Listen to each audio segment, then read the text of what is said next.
और कुपार बाबा के सामने हाथ जोड़कर कुपार बाबा से मिन्नत करती है, विनती करती है क्या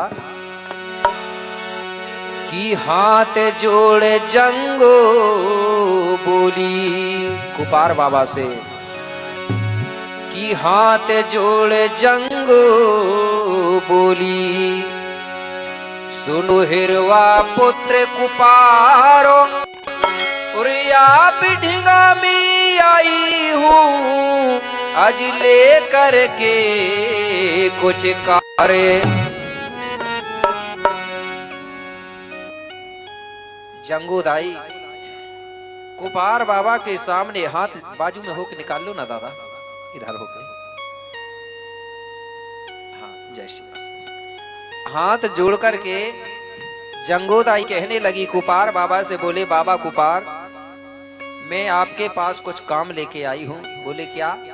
बोले बाबा जो कली कंकाली दाई के 33 कोट के बच्चे हैं उन 33 कोट बच्चों को शंभू सिंह बाबा ने कोयली कछारगढ़ की गुफा में बंद कर दिया है 12 वर्ष के लिए। इसलिए बाबा आप कृपा करके मेरे साथ चलिए और वो 33 कोट बच्चों को गुफा से मुक्त कर दीजिए, निकाल दीजिए। कुपार बाबा कहने लगा ठीक है जंगूदाई मैं तैयार हूं चलने के लिए, आप चल करके मुझे बताइए वो 33 बच्चे कौन सी गुफा में बंद हैं। बोले ठीक है चलो। अब आगे आगे जंगूदाई और पीछे से लिंगो बाबा, अब दोनों चले जा रहे हैं। चलते चलते कछारगढ़ पहुंचे मेरे भाई, तो वहां जाके देखे कछारगढ़ में भयंकर जंगल था और आज भी है। बड़े बड़े पेड़ पौधा लगे हुए थे। जैसे ये जंगल के अंदर घुसे मुरे भाई, अब पेड़ों से तो ये छोटे थे, पेड़ बड़े थे। अब ये पूरे जंगल में गुफा ढूंढते ढूंढते परेशान हो गए, लेकिन इनको गुफा कहीं मिला ही नहीं। जंगल के कारण बहुत घना जंगल था। अब ये परेशान हो गए। कुपार लिंगो कहने लगा जंगोदाई यहां तो कोई गुफा ही नहीं दिख रही है। जंगोदाई कहने लगी बाबा गुफा है लेकिन भयंकर जंगल है, पेड़ पौधों के कारण गुफा नहीं मिल रहा है, कैसे करें? कुपार लिंगो ने देखा कि कुछ दूर में एक बरगद का पेड़ दिखाई दे रहा था। कौन सा बरगद का पेड़? जिसमें गिद्ध रहता था और जिसको शंभू ने चौकीदार बनाया था। तो लिंगो बाबा कहने लगा चलो जंगोदाई वो पेड़ जो है बरगद का सब पेड़ों से ऊंचा है, इसलिए हम उस पेड़ में चढ़ करके देखेंगे तब गुफा दिखेगा। है चलो। अब दोनों लिंगो और जंगो दोनों पहुंचे उस पेड़ के किनारे, उस पेड़ में चढ़ने लगे। उस समय वो गिद्ध वहां नहीं था। गिद्ध अपने बच्चों के लिए भोजन लेने के लिए कहीं बाहर चला गया था। पेड़ में सिर्फ गिद्ध के बच्चे थे घोंसला में। अब जब ये दोनों पेड़ पर चढ़ने लगे, जैसे ही बीचों बीच पहुंचे पेड़ के, अचानक एक काला नाग आया, सर्प, और वो नाग देवता भी लिंगो जंगो के पीछे से उसी पेड़ पर वो भी चढ़ने लगा। अब लिंगो जंगो ऊपर चढ़ते जा रहे हैं, उनके पीछे से नाग देव भी चढ़ते जा रहा है। जंगोदाई ने देख लिया नीचे। कुपार लिंगो से कहने लगी बाबा इस पेड़ में तो बोले देखो अपने पीछे से एक नाग देव भी चढ़ते चला आ रहा है, किधर जाएं अब? कुपार लिंगो कहने लगा घबराओ मत, तुम मेरे पीछे पीछे आते जाओ। बोले ठीक है चलो। अब जंगोदाई कुपार लिंगो के पीछे पीछे चढ़ते जा रही है, नागदेव भी उनके पीछे ही लगा है। अब जैसे ही ये दोनों ऊपर पहुंचे लिंगो और जंगो, तो ऊपर घोंसला में गिद्ध के बच्चे थे।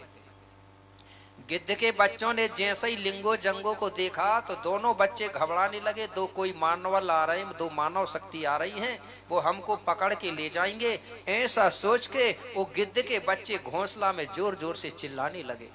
लिंगो बाबा ने आवाज सुन लिया, जंगो से कहने लगा जंगो इधर मत आओ, पेड़ से जल्दी नीचे उतरो। बोले क्यों? बोले ऊपर घोंसला में किसी पक्षी के बच्चे हैं, वो हमको देख के डर रहे हैं, घबरा रहे हैं, चिल्ला रहे हैं, इसलिए जल्दी उतर जाओ। जंगोदाई कहने लगी बाबा तुमको दिख नहीं रहा क्या? नीचे से नागदेव चढ़ रहा, कहां से उतर जाऊं? बोले अरे बोले तो फिर करें क्या? अब तो बोले हम पेड़ के बीचों बीच फंस गए। ऊपर गिद्ध के बच्चे हैं, नीचे नागदेव है, अब हम जाएं तो कहां जाएं? अब तो हम धर्म संकट में फंसे हुए हैं, क्या करना चाहिए? कुपार बाबा विचार करने लगा, मंथन करने लगा। कुपार बाबा को याद आई। कुपार बाबा ने तुरंत अपने गले से बड़ी तेज आवाज निकाल दिया। वो आवाज जैसे ही निकली मेरे भाई, तो उस आवाज को जो गिद्ध भोजन लेने गया था उस गिद्ध ने सुन लिया। आवाज सुन के गिद्ध घबरा गया, कहने लगा बड़ी तेज आवाज है, बड़ी खतरनाक आवाज है, कहीं मेरे बच्चों को कुछ हुआ तो नहीं? गिद्ध ने तुरंत भोजन छोड़ा और वापिस लौट करके अपने बच्चों के किनारे आके पेड़ की डाली में बैठ गया। बच्चों से पूछने लगा, बोले बेटा थोड़ी देर पहले बड़ी तेज आवाज में किसने चिल्लाया? हेलो, क्या करते रहते हैं? किसने चिल्लाया था? वो बच्चे कहने लगे, बोले इस पेड़ में कोई दो मानव शक्ति आई है, उन्हीं ने ये आवाज किया था। गिद्ध देखने लगा, ये लिंगो जंगो पत्ते की आड़ में छुप रहे थे। गिद्ध कहने लगा, अरे वो मानवल, मैंने तुमको देख लिया हूं, तुम कहां पत्ते की आड़ में छुप रहे हो? तुम मेरे सामने आओ और मुझे बताओ तुम यहां क्यों आए हो। अगर तुम नहीं आए और अगर कहीं मुझे क्रोध आ गया तो मैं अपनी चोंच से तुम्हारी दोनों की आंख फोड़ डालूंगा। ये बात सुन के लिंगो जंगो घबरा गए। लिंगो बाबा कहने लगा, जंगोदाई चलो गिद्ध के पास चलते हैं और उससे क्षमा मांग लेते हैं, नहीं तो गिद्ध हमारी आंख फोड़ डालेगा। तुरंत लिंगो जंगो गिद्ध के पास पहुंचे और गिद्ध के सामने हाथ जोड़कर कुपार लिंगो बोला, क्या? हे गरुड़पति, हे गरुड़पति, हम दोनों तरफ से आज धर्म संकट में पड़ गए और यही कारण से हमने ही आज जोर जोर से चिल्लाए। बोले गिद्धराज, हम दोनों लिंगो और जंगो पेड़ के बीचों बीच धर्म संकट में फंसे हुए थे, इसलिए गिद्धराज मैंने ही अपने गले से चिल्लाया था। गिद्धराज हमसे गलती हो गई, क्षमा करो। गिद्धराज सुनो, अगर हम नहीं आते तो वो नागदेव पेड़ में चढ़कर के तुम्हारे बच्चों को खा सकता था कि नहीं? अगर हम नहीं आते और अगर मैं चिल्लाता नहीं तो तुम आते नहीं तो नागदेव तुम्हारे बच्चों को खा जाता। हमारे आने से गिद्धराज तुम्हारे बच्चों की जान बच गई और तुम्हारे आने से हमारी भी जान बच गई। बोले कैसे? बोले जब तुम पेड़ में आके बैठे तो नागदेव ने तुमको देखा तो नागदेव तुरंत उतर के भाग गया, तो हमारी जान बची क्या नहीं? बोले हाँ, मेरे आने से तुम्हारी जान बची और तुम्हारे आने से मेरे बच्चों की जान बची। बोले बहुत बहुत धन्यवाद है, बोले आज तुमने मेरे बच्चों की जान बचवा दी। अच्छा, बोले आप दोनों इस पेड़ में क्यों आए हो, इस पेड़ में क्यों चढ़े हुए थे, इसका कारण क्या है बताइए। लिंगो जंगो कहने लगे, बोले गिद्धराज हमने सुना है यहीं कहीं कोई गुफा है। बोले हाँ, यहाँ तो ढेर सारी गुफा है। नहीं, बोले वो गुफा जिस गुफा में शंभू शेख बाबा ने कली कंकालिनी के 33 कोट बच्चों को बंद किया है, वो गुफा कौन सी है? गिद्धराज कहने लगा, बोले उस गुफा का चौकीदार मैं हूं, उनकी देखरेख मैं करता हूं। तो बोले गिद्धराज तो फिर आपको पता तो होगा। बोले हाँ। तो बोले गिद्धराज हम यही पता करने आए हैं, आप कृपा करके हमें वो गुफा बताइए, कौन सी गुफा में बच्चे बंद हैं। तो गिद्धराज वही पेड़ में बैठा बैठा लिंगो और जंगो को पता बता रहा है। कैसे? वो कहने लगा कि हे भाई देखो उधर, बोले सामने देखो, कि हो भाई देखो उधर, आज ऊंचा दिखे पहाड़ और तहां भयानक है गुफा और दिन डूबा तो है द्वारों। क्या बोले? बोले सामने देखो, जो बहुत बड़ी गुफा दिख रही है, जिस गुफा का दरवाजा दिन डूबत की तरफ है और दरवाजा में देखो बहुत बड़ा पत्थर रखा है। उसी गुफा में शंभू शेख बाबा ने 33 बच्चों को बंद किया है। इस प्रकार से गिद्धराज ने पूरा पता बताया। लिंगो बाबा कहने लगा, ठीक है गिद्धराज, बहुत बहुत धन्यवाद। बोले हम यही पता करने आए थे। गिद्धराज कहने लगा, बोले पता करके क्या करोगे? लिंगो बाबा कहने लगा, गिद्धराज हम उन बच्चों को गुफा से निकालेंगे, मुक्त करेंगे। गिद्धराज बोला, असंभव, ये तुमसे नहीं होगा। बोले क्यों? गिद्धराज कहने लगा, उन बच्चों को वही निकाल सकता है जो संगीत का ज्ञाता हो, जिसको संगीत आती हो। कुपार लिंगो कहने लगा, गिद्धराज मैंने पूरी संगीत सीखा हूं, मुझे पूरी संगीत बनती है, लेकिन अगर ऐसी बात है तो मैं अपने संगीतक गुरु को भी साथ में लेके जाऊंगा। संगीत मुझे मालूम है, लेकिन फिर भी मैं अपने जो संगीत सिखाने वाला जो मेरा गुरु है, मैं उसको भी साथ में लेके जाऊंगा। गिद्धराज कहने लगा, अगर आप अपने गुरु को भी लेके जाओगे और गुरु के सलाह से अगर करोगे तो मुझे पूरा विश्वास है कि तुम सफल हो जाओगे। क्यों? जो गुरु के बताए मार्ग पर चलता है, गुरु के सलाह से काम करता है, वो हर काम में सफल हो जाता है। और जो गुरु के बताए मार्ग पर नहीं चलता, वो हर समय अपने कार्य में असफल रहता है।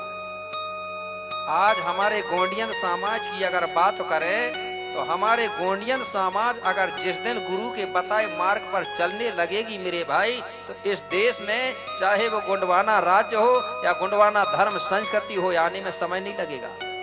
जब जब भी गोंडवाना का राज्य पाठ लुटा है तो गुरु की बात जब राजा ने नहीं माना है तभी राज्य लुटा है। एक प्रमाण है, राजा बलि को जानते हो आप लोग, जानते हो कि नहीं?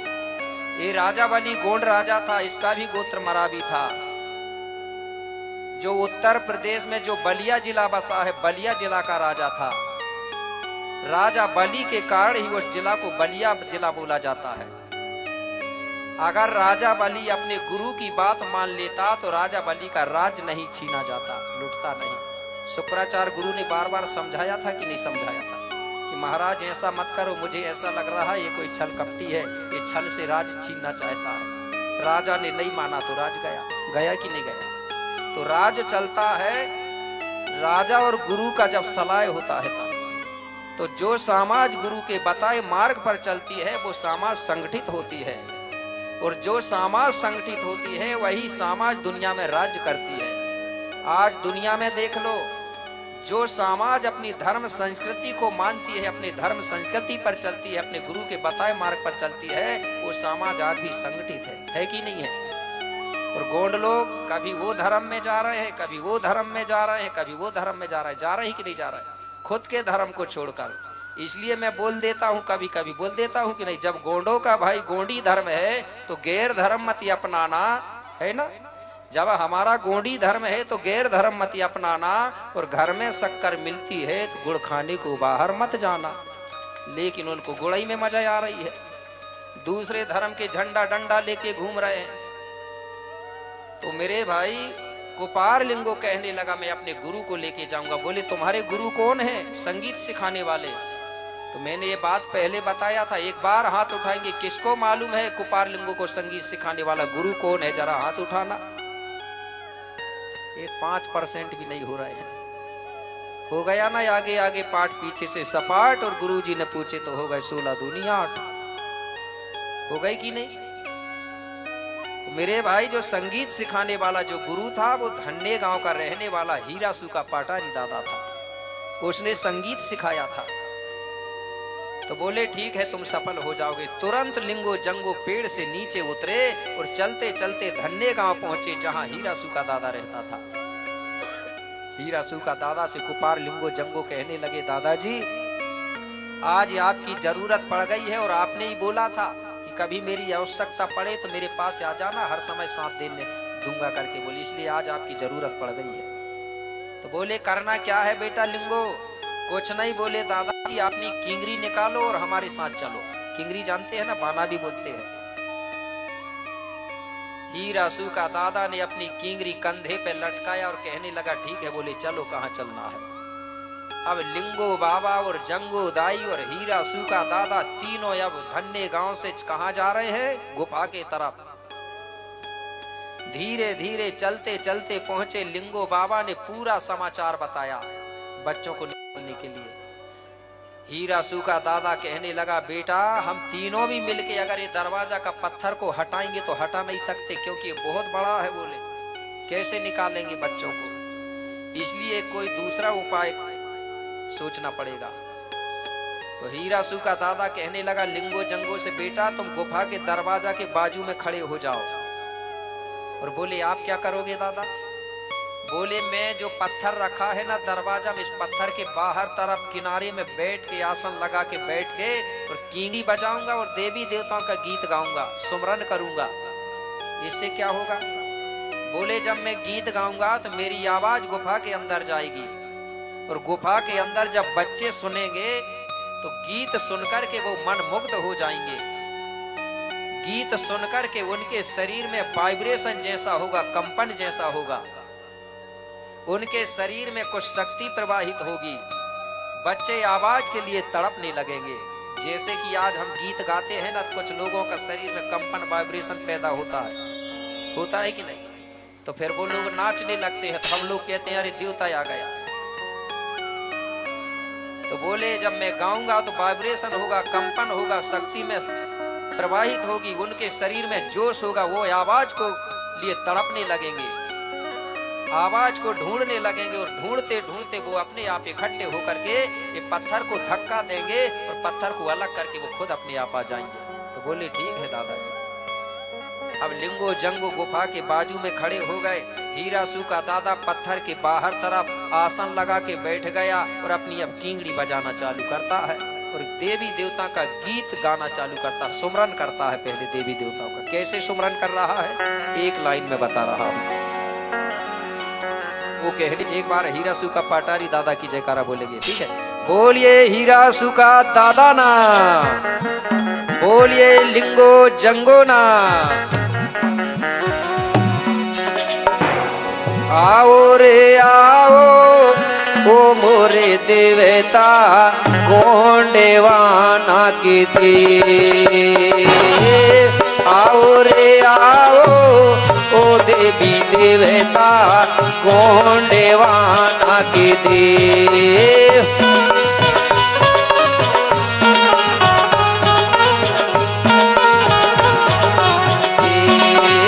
जागो रे जागो ओ देवी देवता खबर हमारी ले।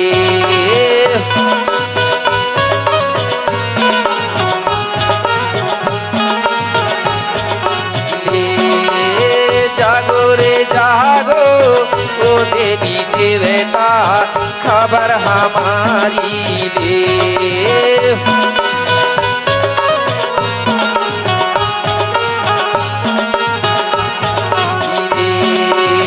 आओ रे आओ ओ मोरे देवता पावन गढ़ के दे।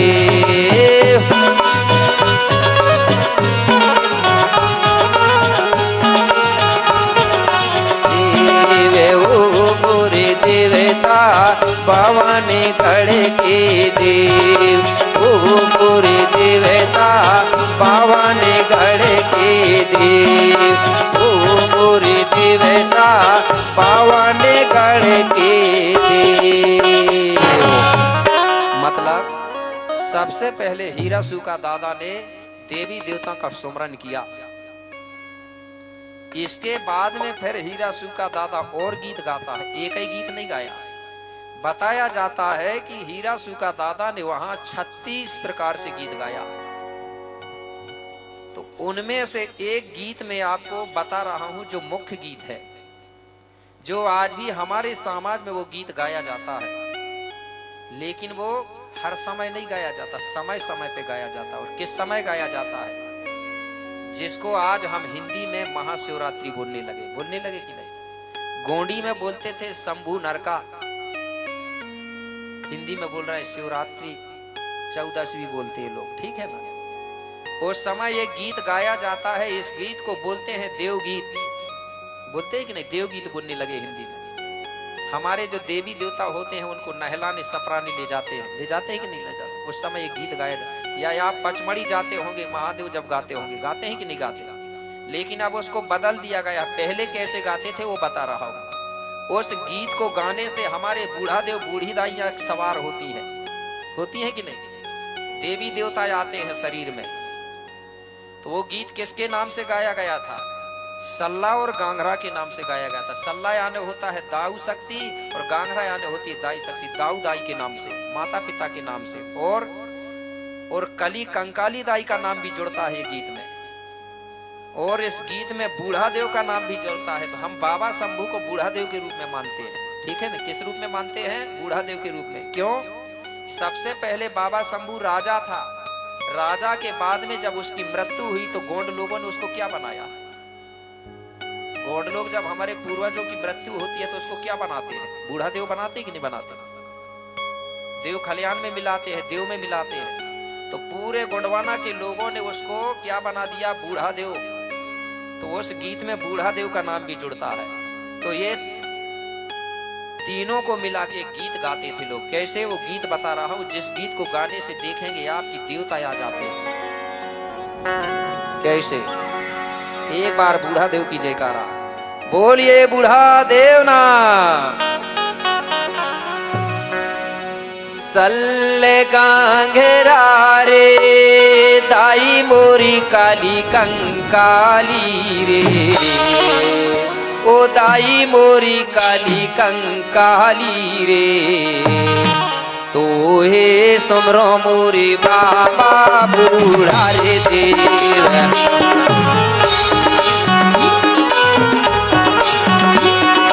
सल्ले गांघेरा रे दाई मोरी काली कंकाली रे, ओ दाई मोरी काली कंकाली रे, ओ हे सुमरो मोरी बाबा बूढ़ा रे देव।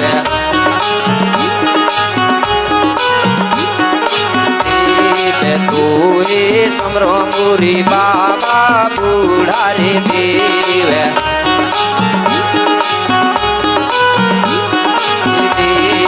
तो हे सुमरो मोरी बाबा बूढ़ा रे देव।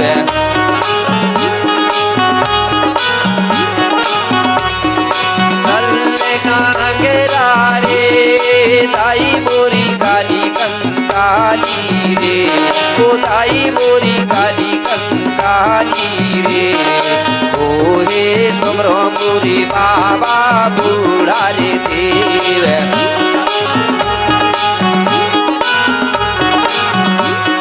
जोहार जोहार बूढ़ा देव।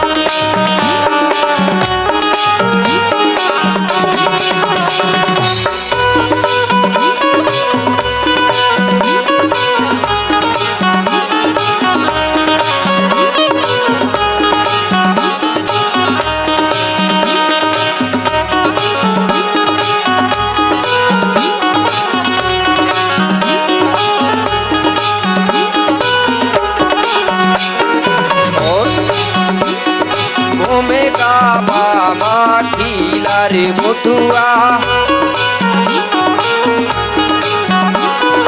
ओमे का बाबा ठीला रे मुठुआ, मने घट जोगन में नीर माया, मने घट जोगन में नीर माया,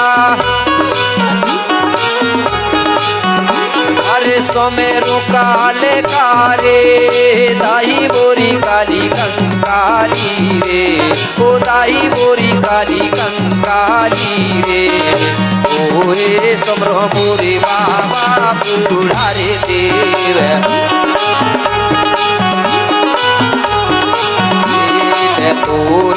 सुमरो मोरी बाबा बुढ़ारी देव।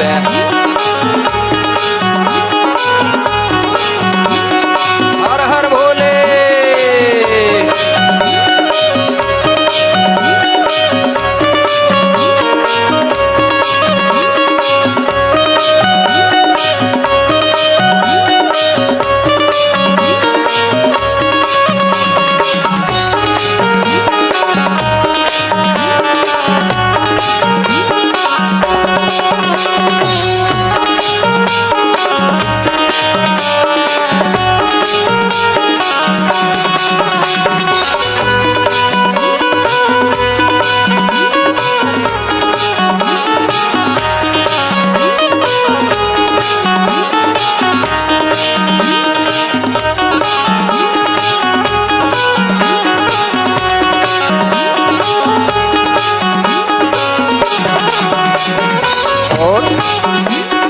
बाबा पटेल ओरे कुंवरा भीमल बाबा,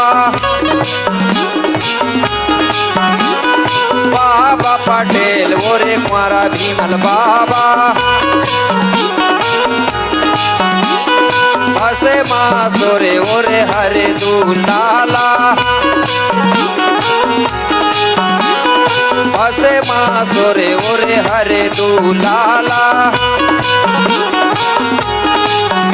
अरे सोमेरू माई दंतारे दाई मोरी काली कंकाली रे, ओ दाई मोरी काली कंकाली रे।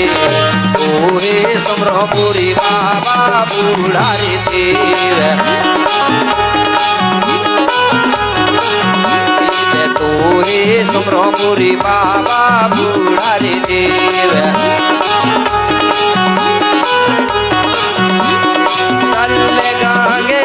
रे दाई मोरी काली कंकाली रे, ओ दाई मोरी काली कंकाली रे।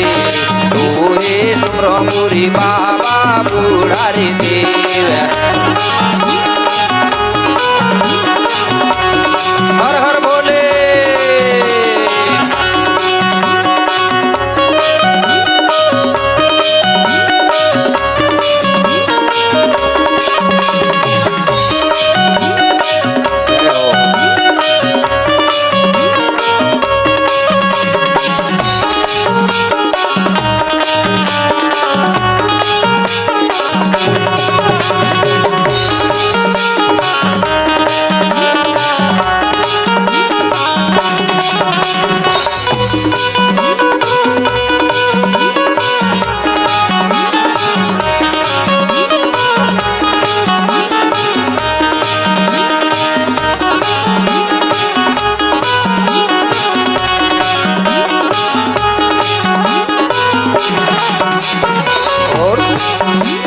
ग्राम के जितने हैं देवी देवता, ग्राम में जितने हैं देवी देवता, सबको है सेवा जोहार हमारा, सबको है सेवा जोहार हमारा। अरे सबे को सोमर लौरे दाई मोरी काली कंकाली रे, ओ दाई मोरी काली कंकाली रे। ओहे सुमरो मोरी बाबा बुढ़ारी देव। तोहे सुमरो मोरी बाबा बुढ़ारी देव।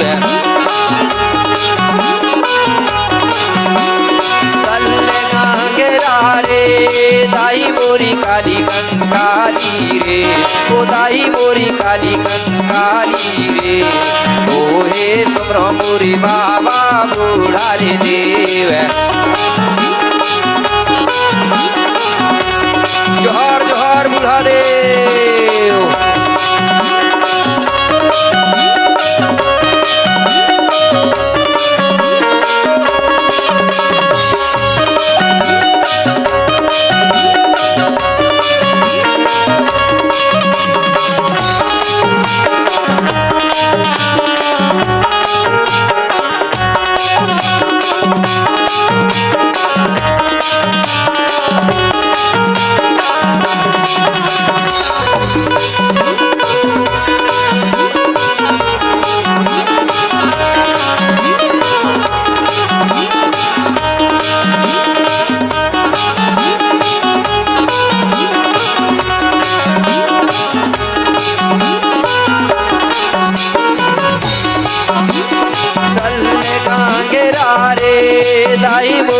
काली कंकाली रे, ओ दाई मोरी काली कंकाली रे, ओ हे समरो मोरी बाबा बूढ़ा रे देव,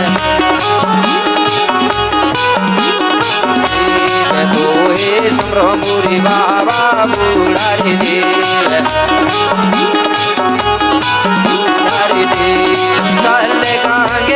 रे दाई मोरी काली कंकाली रे, ओ दाई मोरी काली कंकाली रे, ओ हे समरो मोरी बाबा बूढ़ा रे देव,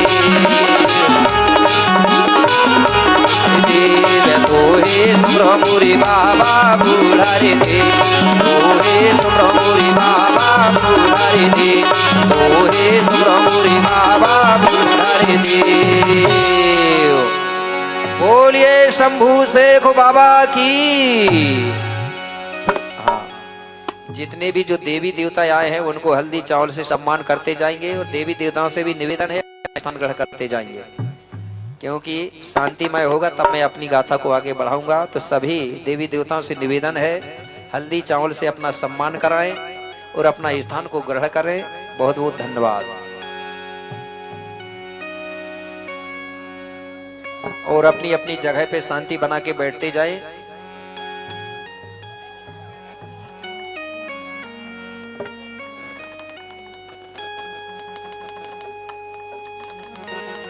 जय हो। हाँ, अपनी जगह पे सभी लोग बैठ जाएं शांति बनाकर। तो इस प्रकार से मेरे सगाजनों, हीरा सूका दादा ने जब अपनी किंगड़ी बजाया और जब गीत गाया तो किंगड़ी की आवाज और गीत की आवाज गुफा के अंदर जाती है। जैसे ही गुफा के अंदर आवाज गई और 33 कोट बच्चों ने जब आवाज को सुना तो आवाज सुनकर के 33 ही बच्चे मन मुग्ध हो गए। उनको ये आवाज बड़ी सुंदर लगी, बड़ी मीठी लगी। आवाज सुनकर के बच्चों के शरीर में कंपन होने लगा, वायुरेजन जैसा होने लगा, बच्चों के शरीर में शक्ति प्रवाहित होने लगी। बच्चे इस आवाज के लिए तड़पने लगे। अब सभी बच्चे कहने लगे, बोले इतनी सुंदर आवाज कहां से आ रही है? चलो बोले सब बच्चे मिलकर इस आवाज को गुफा के अंदर ढूंढते हैं। अब बच्चे आवाज को ढूंढ रहे हैं। शोरगुल नहीं करेंगे। बोलिए शंभू बाबा ना। क्यों मिल रही थी तेज? क्योंकि जिस पत्थर के किनारे वो खड़े थे अंदर की तरफ, उसी पत्थर के बाहर तरफ हीरा सूका दादा बैठ करके गीत गा रहा था और अंदर तरफ बच्चे खड़े थे। अब इनको तेज आवाज मिली तो बच्चे कहने लगे, बोले ये जो आवाज है इसी पत्थर से निकल रही है। इनको पता नहीं था बाहर कौन है, तो बोले पत्थर से निकल रही है? बोले हाँ। अब बच्चे वो पत्थर में कान लगा के टच करके सुन रहे हैं। उनको ऐसा लग रहा था कि पत्थर से ही आवाज आ रही है। अब ये बच्चे कहने लगे, एक काम करो। सभी बच्चे एक साथ मिलकर के बोले, पत्थर को हाथ से धक्का लगाओ। जब धक्का लगाएंगे तो पत्थर अलग हो जाएगा, तो हमको आवाज का पता चल जाएगा। अब इनको पता नहीं था कि बाहर तरफ कोई बैठा है तो धोखा हो जाएगा। अब ये बच्चे करते क्या है, एक साथ गुफा के अंदर से मेरे भाई उस पत्थर को धक्का लगाते हैं जोर से। तो हुआ क्या, जब धक्का लगाए तो हुआ क्या कि उसी समय वो पत्थर लुढ़का। बड़ी जोर से पत्थर लुढ़क जाता है और छाई है घोर आवाजो और हीरा सूका ने तभी आज दिया प्राणों को त्यागो। मेरे भाई हुआ क्या, पत्थर बड़े जोर से धड़ाम से लुढ़क गया और हीरा सूका दादा बाहर तरफ बैठा था मेरे भाई, वो पत्थर के नीचे दब गया। पत्थर में दबने से हीरा सूका दादा ने अपने प्राणों को त्याग दिया, मर गया, मृत्यु हो गई। जब पत्थर दरवाजा से हटा तो 33 बच्चे गुफा के अंदर से एक के बाद एक के बाद एक गुफा से बाहर निकल के आ गए। अब बच्चों ने देखा तो दरवाजा के किनारे में लिंगो बाबा और जंगो दाई दोनों खड़े थे। अब ये 33 ही बच्चे लिंगो और जंगो से पूछने लगे, थोड़ी देर पहले बड़ी मीठी सुंदर आवाज में गीत गायन कौन कर रहा था? अब लिंगो जंगो ने तो देख चुका था ये हाल। लिंगो जंगो के आंखों में आंसू आ गए। बच्चे कहने लगे, बोले हम पूछ रहे हैं कि थोड़ी देर पहले बड़ी सुंदर आवाज में गीत कौन गा रहा था और आप दोनों लोग आंखों में आंसू भर रहे, हुआ क्या है, क्या कारण है? लिंगो जंगो कहने लगे, बेटा बड़ी दुख भरी बात है। बोले कैसे? बोले बेटा ये जो पत्थर पड़ा है ना, इस पत्थर के बाहर तरफ बैठ करके हीरासू का दादा अपनी कींगरी बजा रहा था और गीत गा रहा था। बेटा तुमने अंदर से उस पत्थर को धक्का दिया तो वो पत्थर हीरासू का दादा के ऊपर गया और हीरासू का दादा उस पत्थर के नीचे दब गया और अपने प्राणों को त्याग दिया। बेटा इस प्रकार से लिंगो जंगो ने बताया। 33 कोट बच्चों ने जब सुना मेरे भाई, तो 33 कोट बच्चों की आंखों से भी आंसू आने लगे। 33 बच्चे पछताने लगे, हमसे बड़ा गलत काम हो गया।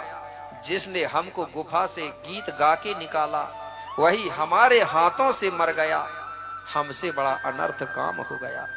33 ही बच्चे पछताने लगे, आंखों से आंसू बहाने लगे। अब लिंगो जंगो समझा रहे हैं और 33 कोट के बच्चे रो रहे हैं, पछता रहे हैं। थोड़ी देर के बाद में शंभू शेख बाबा गौरादाई के साथ पता करने के लिए कि बच्चे निकले हैं कि नहीं, चलो बोले पता करके आते हैं। तो शंभू और गौरादाई दोनों घूमते हुए भ्रमण करते हुए वहीं पर अचानक आ गए।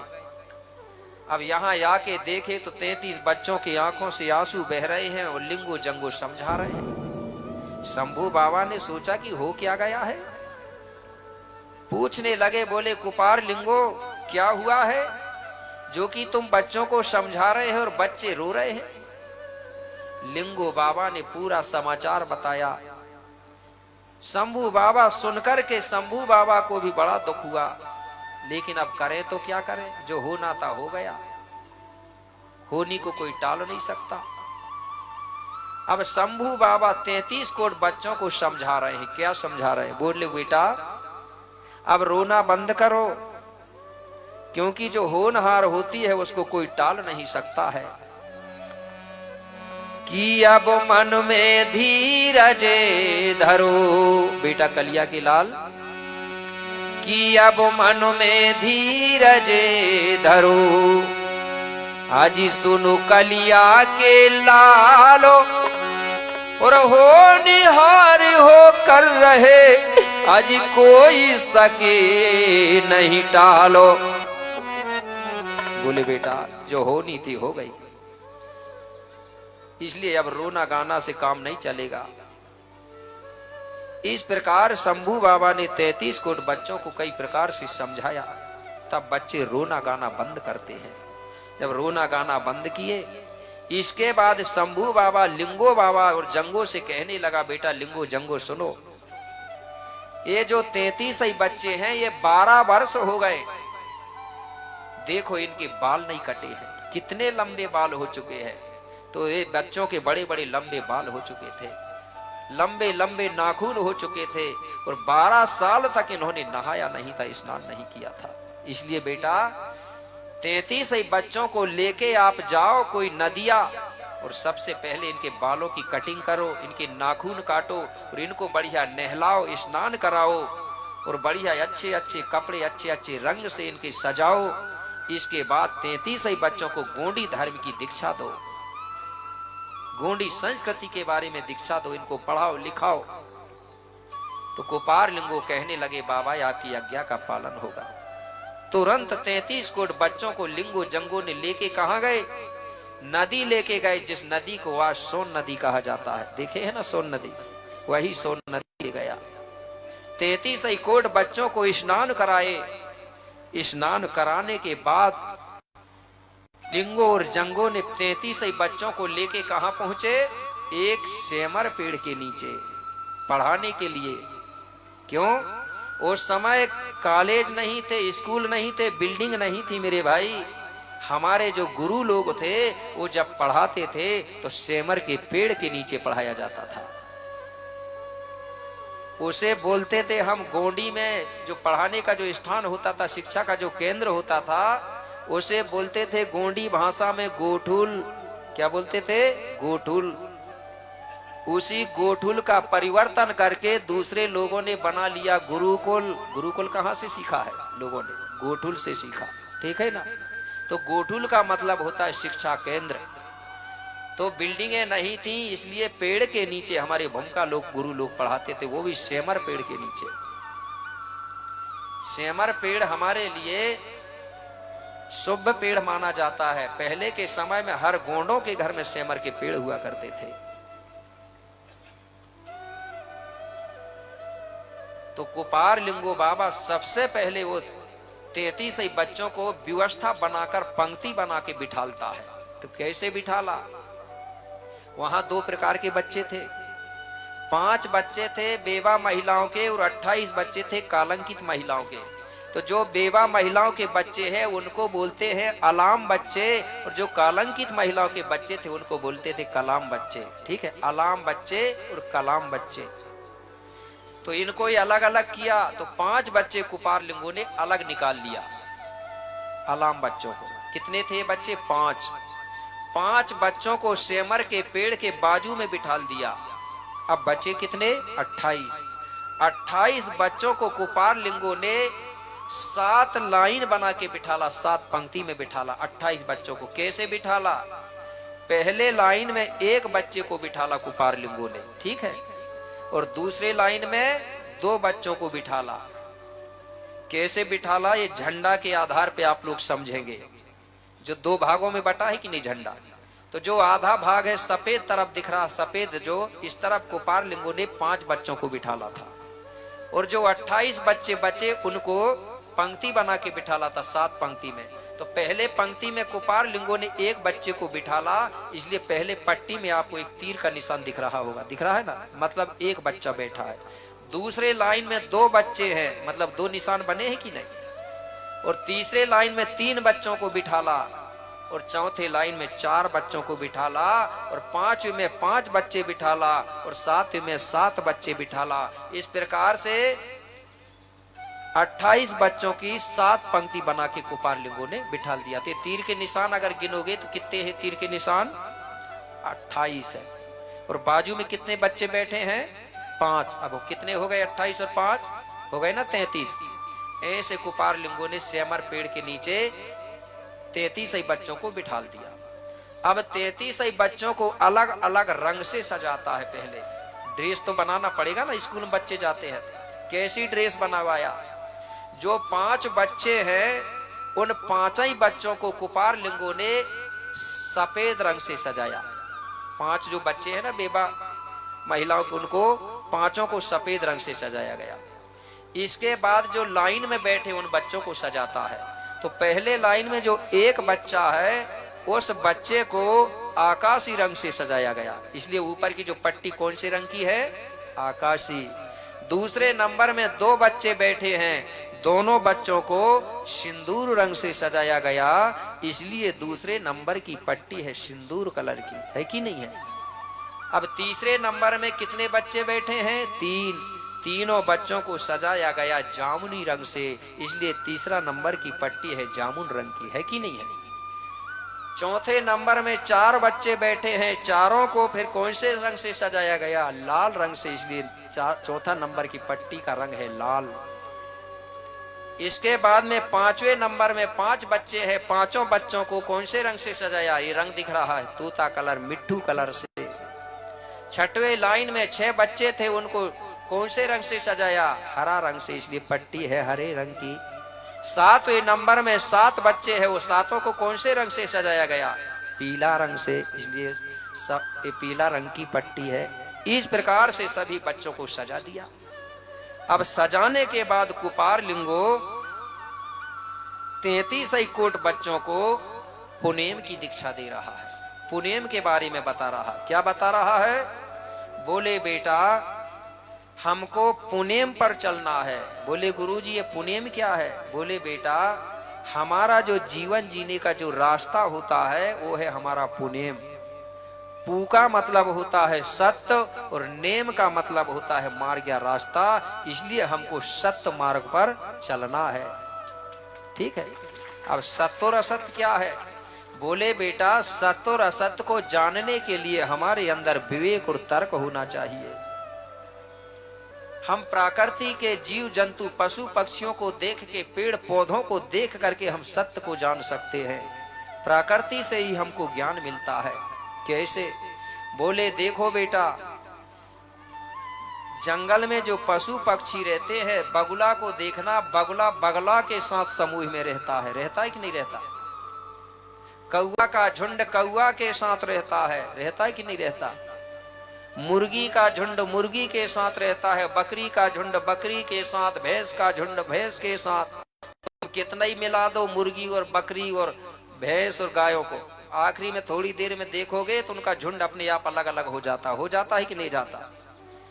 इसी से बोले बेटा हमने समूह में रहना सीखा है।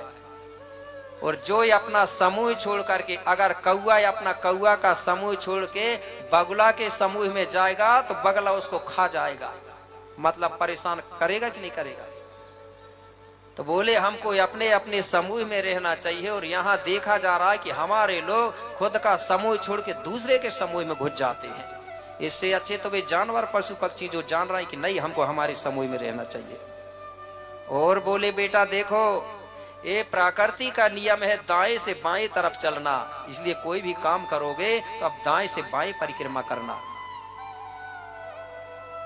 है कि नहीं? देखो आज हमारी जो मात्र शक्तियां हैं, जब ये चकिया घुमाती हैं जत्ता तो दाएं से बाएं घुमाती है, प्रकृति का नियम है। जब हमारे भूमिका बेगा विवाह करते हैं तो दूल्हा दुल्हन को दाएं से बाएं घुमाते कि नहीं घुमाते? और अगर भूमिकाओं के हाथ नहीं करवाओगे, दूसरे धर्म के गुरुओं से करवाओगे तो उल्टा घुमा देंगे कि नहीं घुमा देंगे? और हमारी संस्कृति में दूल्हा दाहिने तरफ बैठता है और दुल्हन बाएं तरफ बैठती है, और दूसरी संस्कृति में दूल्हा को बाएं तरफ बिठा देते हैं। ठीक है कि नहीं? तो बोले प्रकृति के नियमों से चलना है। और बोले बेटा सुनो, सबसे पहले मैं गोत्र व्यवस्था बनवा देता हूं, जिससे हमारा रिश्ता निकलेगा कि कौन नाना लगेगा कौन नानी लगेगी। कब निकलेगा? जब हमारा गोत्र व्यवस्था बनेगा तब। तो एक दिन कुपार बाबा गोत्र व्यवस्था बनाने के लिए 33 कोट बच्चों से बोला। तो पहले लाइन में एक बच्चा बैठा था, उससे कहा बेटा तुम अकेले खड़े हो जाओ। बोले गुरुजी जी।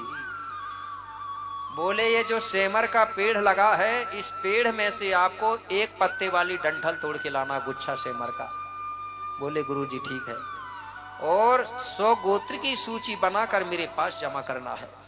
वो बच्चा उठा, सेमर की एक पत्ते वाली डंठल तोड़ के लाया और 100 गोत्र की सूची बनाकर गुरुजी के पास जमा कर दिया।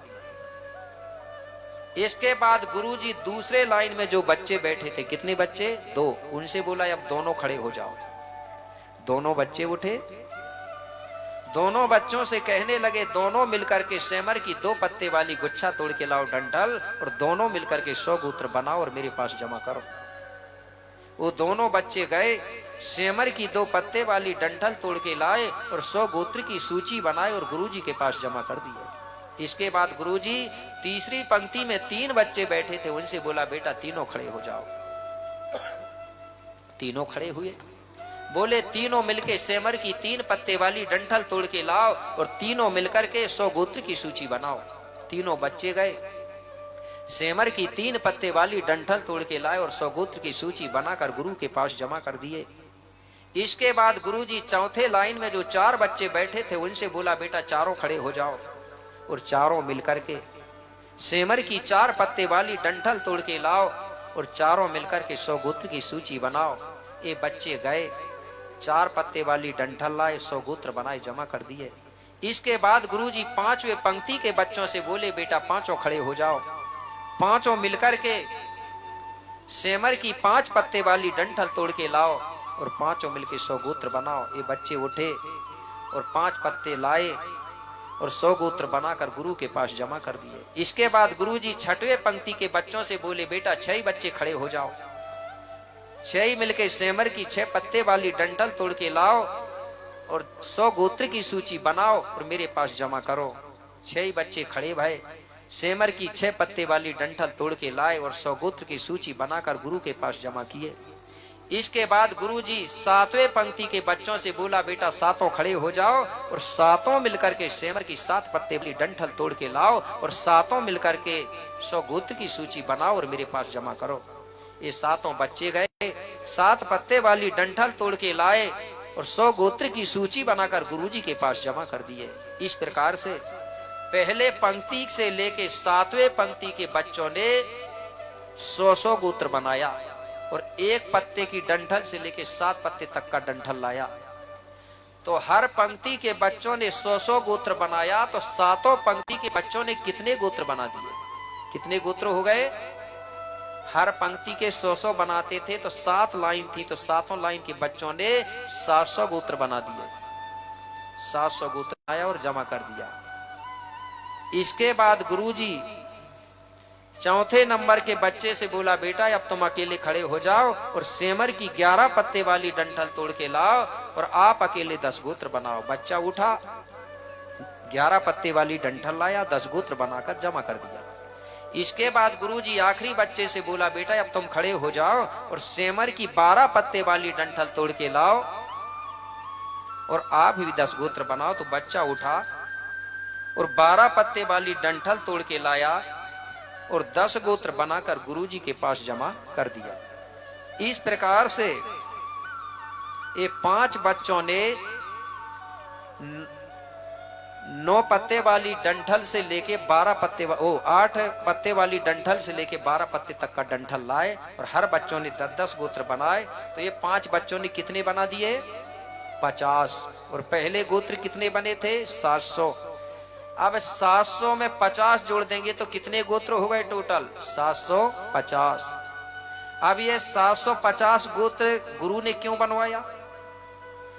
जो 750 अंक है मेरे भाई, वो जो गोंडी धर्म को मानने वाला जो भारत का मूल निवासी है, आदिवासी जिसको कहते हैं, गोंडवाना तो देश का नाम है, गोंडवाना में जो रहता है उसको आदिवासी बोल दिए लोगों ने, ठीक है ना।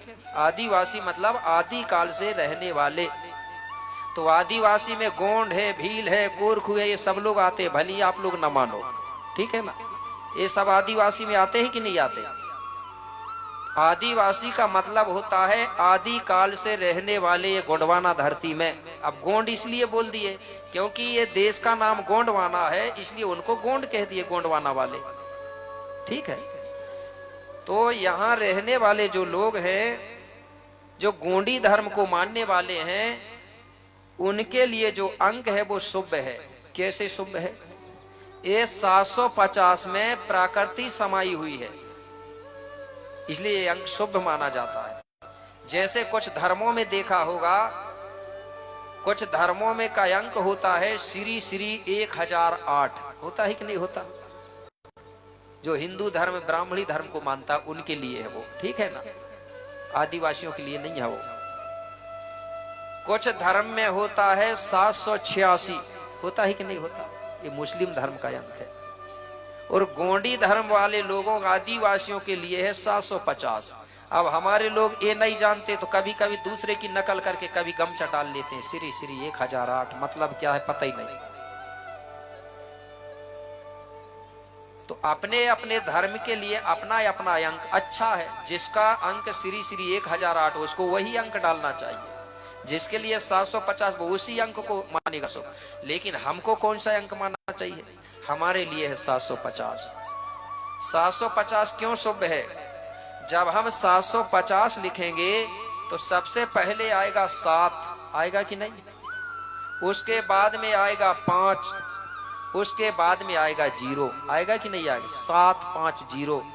अब स्कूल में जब मास्टर लोग, टीचर लोग गणित कराएंगे तो गणित कौन से तरफ से चालू होगी? 7 तरफ से चालू होगी का 0 तरफ से होगी चालू? दाएं से चलती है गणित का बाएं तरफ से चलती है?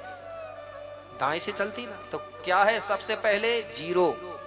तो कुपार लिंगो कहने लगा, जीरो का मतलब है सबसे पहले संसार में कुछ नहीं था, ये संसार शून्य था, जीरो के समान था, कुछ नहीं था, इसलिए सबसे पहले है जीरो। अब जीरो के बाद में फिर क्या है? 5। तो 5 का मतलब है कि सबसे पहले यहाँ पर 5 शक्तियां प्रकट हुई हैं। वो कौन सी शक्ति हैं? जिनके कोई माता है, न पिता है, न उनका कोई आकार है। कौन? 5 तत्व, पंच महाभूत जिनको बोलते हैं, धरती, जल, वायु, अग्नि और आकाश। बताइए, इनके कोई माता पिता है?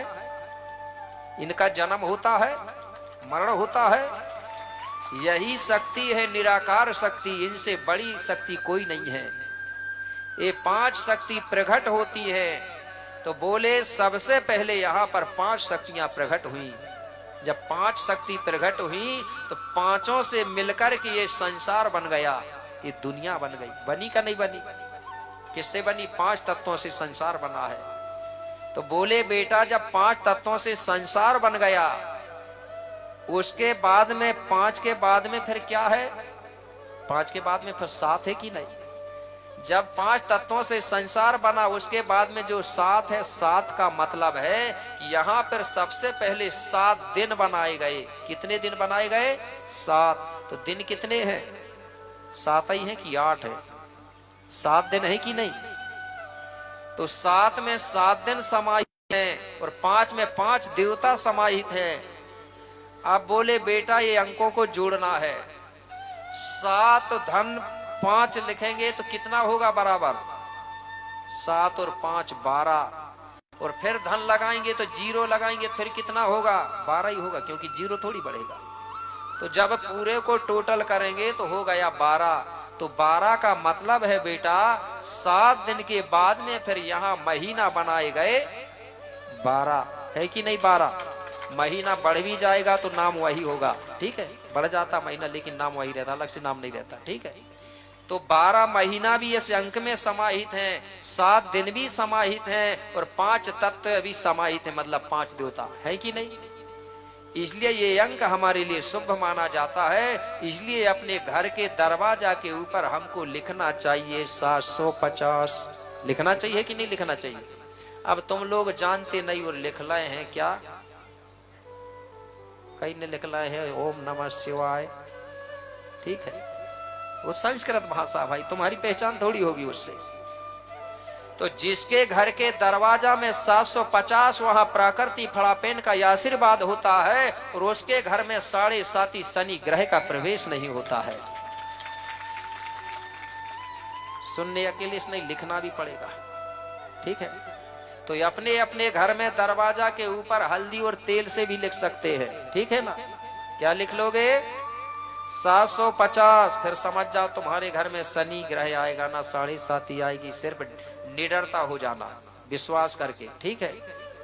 और घर के बाजू में एक झंडा लगा लेना सतरंगी, और दरवाजा के किनारे बांस का डंडा टांग लेना। हर गोंड के घर में एक झंडा होना चाहिए और दरवाजा के बाजू में एक बांस का डंडा होना चाहिए, ठीक है ना? मारने के लिए नहीं कह रहा हूं, ये शोभा है गोंडों का, ठीक है ना? बंदूक टांगते थे तो अब बंदूक नहीं टांग पा रहे, डंडा ही टांग लो, ठीक है ना? ठीक है ना? क्योंकि झंडा भी होना चाहिए और 750 भी होना चाहिए। तो अपने अपने घर में लिख लोगे। कब लिखोगे? हमारी संस्कृति में दिन निकलने के पहले टोटका किया जाता, करते हैं कि नहीं करते? दिन निकलने के पहले, रविवार हो, यमास पूर्णिमा हो, बढ़िया दिन निकलने के पहले नहा धो लो और अपने देवी देवता पुरखा पूर्वजों के सामने दीपक जला दो, होम धूप पारा कर दो, और उस दिन निकलने के पहले बढ़िया दरवाजा में 750 लिख। कोई टोकना नहीं चाहिए लेकिन, ठीक है? नहीं तो टोक देते हैं तो टोटका खत्म हो जाता है, ठीक है? बता दो पहले कि भाई कोई मत बोलना करके, ठीक है? लिख लेंगे? लिखेंगे कि नहीं लिखेंगे? सुनने अकेले से कुछ नहीं होगा। तो इस प्रकार से 750 जो है हमारे लिए शुभ है, ठीक है? इस प्रकार से गुरु ने बताया। अब कुपार लिंगो कहने लगा, बेटा और सब मिलकर के तुम प्राकृतिक शक्ति फड़ापेन की सेवा करना। बोले फड़ापेन क्या है? बोले बेटा फड़ापेन के बारे में मैंने आपको पहले ही बता दिया हूं। फड़ापेन वो शक्ति है जो 5 तत्व शक्तियां हैं, धरती जल वायु अग्नि और आकाश, इन्हीं पांचों को हम पंच तत्व फड़ापेन बोलते हैं। क्योंकि ये 5 तत्वों से बड़ा दुनिया में कोई देवता नहीं है, इसलिए हम लोग इसको हिंदी में बड़ा देव भी बोलते हैं पांचों को। इनकी सेवा करना और सेवा के साथ साथ शाम सुबह सुमरन भी करना। नहीं तो सेवा कर रहे हैं, सुमरन नहीं कर रहे हैं। हमारे लोग आज भी सुबह से लेके खेती किसानी मेहनत बहुत करते हैं, लेकिन आज भी कहते हैं कि यार हमारे घर में पैसा क्यों नहीं रुक रहा है, संजय बरकत क्यों नहीं है? क्योंकि कुछ चीज हम लोग भूल चुके हैं। इसलिए ये बात कोई काल्पनिक नहीं है। हमारे देवी देवताओं की पूजा पाठ सुमरन करना चाहिए, ये अंधविश्वास नहीं है। हमारे पूर्वज लोग बोलते थे, एक कहावत सुने होंगे ना, बामन बनिया नेमा जिए नेम से और गोंड जिए देव से। बोलते थे कि नहीं बोलते थे? तो देव में है पावर, लेकिन मानेंगे तब तो ठीक है ना। तो सुमरन करना चाहिए और सुबह से लेकर शाम तक सेवा भी करना चाहिए। मैंने बताया था ना, सुमरन करने से क्या होता है। सुमरन करने से देवी देवताओं को हमारे मन के अंदर जो नकारात्मक विचार होते हैं, गलत सोच पैदा होती है, तो सुमरन ध्यान करने से हमारे विचार में सात्विकता आती है। ठीक है ना, सही विचार आते हैं। जब हमारे सही विचार होंगे तो हमारा कोई भी काम जो है वो सफल होता है। अब आप कहेंगे कि गुरुजी ठीक है, और हमारे घर में इतने कमा रहे हैं, पैसा काहे नहीं रुक रहा है? वो इसलिए नहीं रुक रहा है, पुराने लोगों एक कहावत सुने होंगे, मैंने सुना हूं, वो कहते थे आरे लच्छू जारे लच्छू यथई कछू न उथई कच्छू। सुने हो क्या? इसका मतलब पहले के लोग ऐसा नहीं करते थे। पहले क्या, जब समधी हो या समधन हो, जब वो समधी के यहाँ जाता था, समधी समधन एक दूसरे के यहाँ जाते कि नहीं जाते, तो वो जब जाते हैं तो खाली हाथ नहीं जाते थे। ठीक है ना, खाली हाथ नहीं। क्या लेके जाते थे भाई? अपने थैला में कुछ ना कुछ रख लेते थे, अनाज और कुछ राशि, और जब जाते थे तो वहां अनाज देके आते थे और छोटे छोटे बच्चों को पैसा देके आते थे कि नहीं? तो बच्चा कहते नानी ने पैसा दी है, बोलते थे कि नहीं? और अब के समधी समधन ले जा रहे हैं क्या? आपकी समधन के लग रही शर्म थैला रखने में, ठीक लग रही कि नहीं? तो जब ये समधन वो समधन के यहाँ जाती थी तो कुछ दे के आती थी, और वो समधन जब इसके यहाँ आती थी तो कुछ दे के आती थी, देती थी कि नहीं?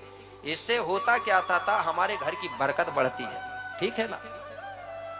या हमारे देवी देवता है, ठाना बाना है, जैसे आप वहां जा रहे हैं या मुझसे भी मिलने आ रहे हैं, हमारे गुरु हो या भूमिका हो, उनके पास भी ये लोग खाली नहीं जाते थे, कुछ ना कुछ लेके जाते थे। लेकिन पुराने लोग जानते थे कि बाद में हमारी आने वाली पीढ़ी कुछ नहीं देगी किसी को, ना रिश्तेदारों में जाएगी तो कुछ नहीं ले जाएगी। उसी को बोले थे कि ऐसा समय आएगा यारे लच्छू जारे लच्छू यथई कछू ना उथई कच्छू। तो भाई नेंग देने से भी बरकत बढ़ती है, लेकिन आप बुलवा देते हो ना। हमारी संस्कृति में ऐलान नहीं करवाया जाता जो दान दिया हुआ पैसा है। ठीक है ना, अगर दान दिया हुआ नेंग दिया हुआ पैसा को ऐलान करवा दिए तो तुम्हारा फल वहीं खत्म हो जाता है।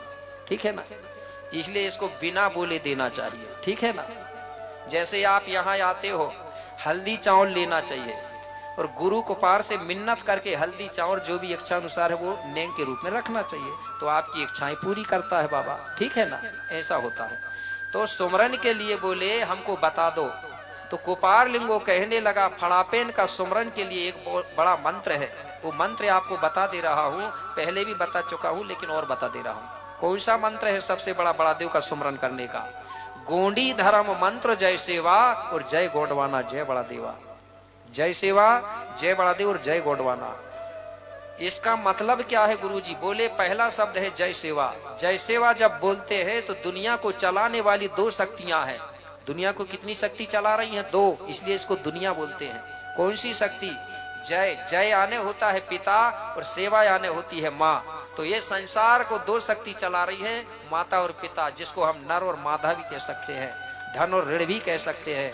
हर जीव प्राणियों में नर और मादा होता है कि नहीं होता? पेड़ पौधों में भी नरमादा होता है, फसल में भी नरमादा होता है, पशु पक्षी में भी नरमादा होता है और हम में भी नरमादा होता है। नारी अकेली से ये संसार नहीं चलेगा और नर अकेले से भी ये संसार नहीं चलेगा। कि चलेगा तो दुनिया दो शक्ति से चल रही है, नर और मादा शक्ति से। ये साउंड भी चल रहा है तो ये भी नरमादा से चल रहा है, लेकिन वहां नरमादा नहीं बोलते, वहां बोलेंगे अर्थिंग और करेंट। करेंट का मतलब है नर शक्ति और अर्थिंग है मां शक्ति। ठीक है, तो ये दुनिया दो शक्ति से चलती है। तो इसलिए सबसे पहले हमको जय सेवा बोलना चाहिए, क्योंकि हमारा जो जन्म हुआ है तो नर और मादा से ही हुआ है। हुआ ही कि नहीं हुआ माता पिता से? तो सबसे पहले सुमरन करेंगे हम माता पिता का। तो माता पिता का हमारी संस्कृति में डायरेक्ट नाम नहीं लिया जाता, सम्मान से सुमरन करना चाहिए। तो जय का मतलब होता है जयंतोर, जयंतोर यानी होता है आकाश, आकाश यानी होता धन, धन यानी पिता। सेवा का मतलब होता है कोकानी, कोकानी यानी धरती, धरती यानी ऋण शक्ति मतलब मां शक्ति। तो जय सेवा बोलने से जन्म देने वाले माता पिता का सुमरन होता है। तो आप बताइए, आप लोग अपने माता पिता का सुमरन करना चाहिए कि दूसरे के माता पिता का सुमरन करना चाहिए? हमारे लोग तो दूसरे के माता पिता का सुमरन कर रहे हैं, जैसे बादल से टिपके हुए माता पिता ना हो। अरे जिसके माता पिता नहीं है वो भले ही दूसरे के माता पिता को सुमरे। अगर तुम खुद के माता पिता का सुमरन नहीं करोगे और दूसरे के पिता का नाम का भजन करोगे तो ये समझ जाओ तुम अपने जन्म देने वाले माता पिता का अपमान कर रहे हो रहा है कि नहीं अपमान? खुद के पिता का सम्मान ना करें और दूसरे का सम्मान करें तो अपमान होगा कि नहीं होगा?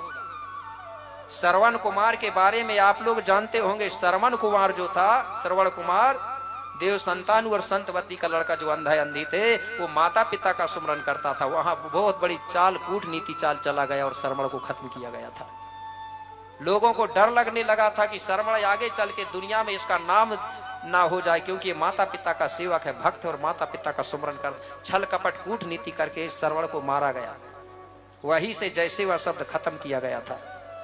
लोग डरने लगे कि बोले जो माता पिता को सुमरता उसको लोग मारते हैं, उसको जीने नहीं देते। लोगों को डर बन गया, इसलिए वो लोग सेवा शब्द बोलना बंद कर दिए थे। लेकिन वो दारू वाले उसको बोलते थे, मैंने देखा वो लुके लुके छुपे छुपे, क्योंकि डर बन गया था ना कि हम उजागर बोलेंगे तो लोग मारेंगे, जब श्रवण को नहीं छोड़े तो हमारी क्या बात है। तो ये लोग दारू पीते थे जब बोलते थे कि इधर कोई नहीं देख रहा, वो वहां बोलते थे सेवा सेवा कर। बोलते थे कि नहीं बोलते थे? तो कछु तो दारू वालों ने भी बचाए हैं। ठीक है, तो मेरे भाई जय सेवा बोलने से माता पिता का सुमरन होता है। दूसरा शब्द है जय बड़ादेव। जय बड़ादेव जब बोलते हैं तो 5 देवताओं का एक साथ जयकारा होता है।